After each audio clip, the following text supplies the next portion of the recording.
Hello dear friends, as we know, each country has its own traditions that they value, celebrating some holidays, dressing in festive or folk clothes. But for some it takes place in other costumes. Watch to the end to find out why these suits. The Kwakwaka'wakw, or Kwakwaka'wakw or Pacific Northwest Coast indigenous people, most live in British Columbia on northern Vancouver Island and the adjoining mainland, and on islands around Johnstone Strait and Queen Charlotte Strait. Originally made up of about 28 communities speaking dialects of Kwakwaka'wakw, the Kwakwaka'wakw language, some groups died out or joined others, cutting the number of communities approximately in half. After sustained contact beginning in the late 18th century, Europeans applied the name of one band, the Kwakwaka'wakw, to the whole group, a tradition that persists. Archaeological evidence shows habitation in the Kwakwaka'wakw-speaking area for at least 8,000 years. Before contact with Europeans, Kwakwaka'wakw fished, hunted, and gathered according to the seasons, securing an abundance of preservable food. Consequently, this allowed them to return to their winter villages for several months of intensive ceremonial and artistic activity. The photographs of the ceremonial dress and masks of the Kwakwaka'wakw presented here are the creation of American photographer and ethnologist Edward Curtis, 1868-1952,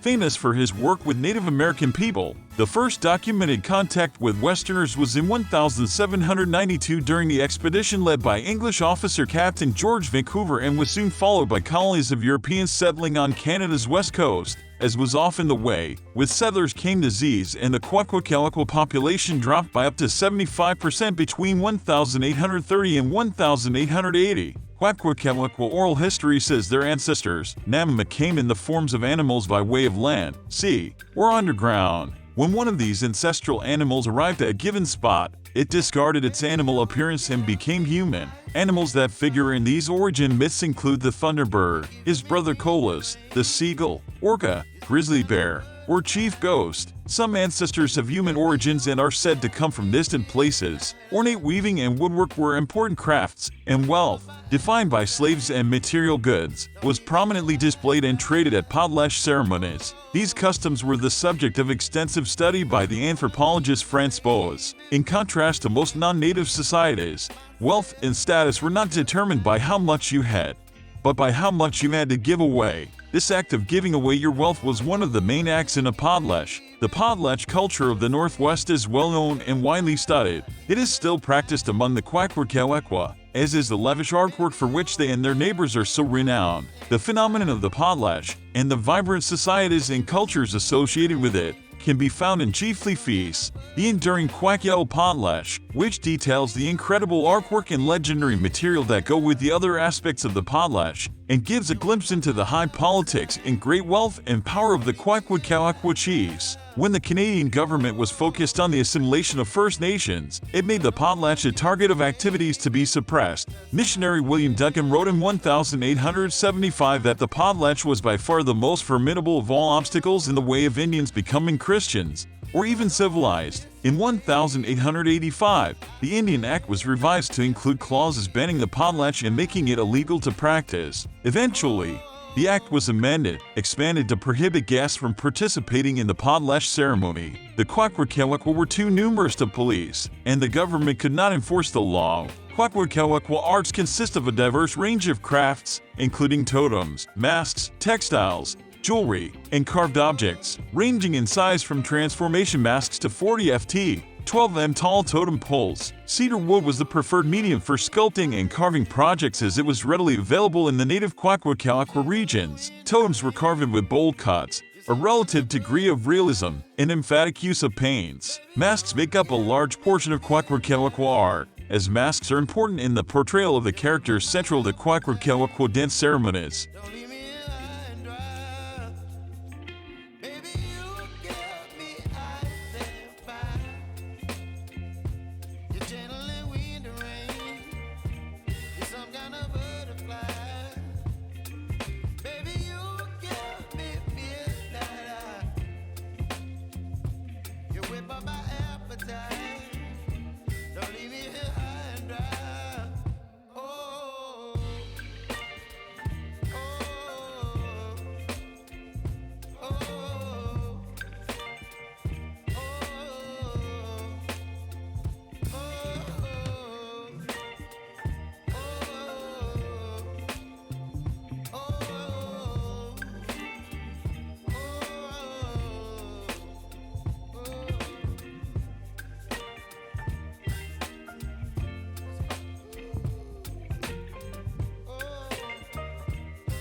Thank you for watching.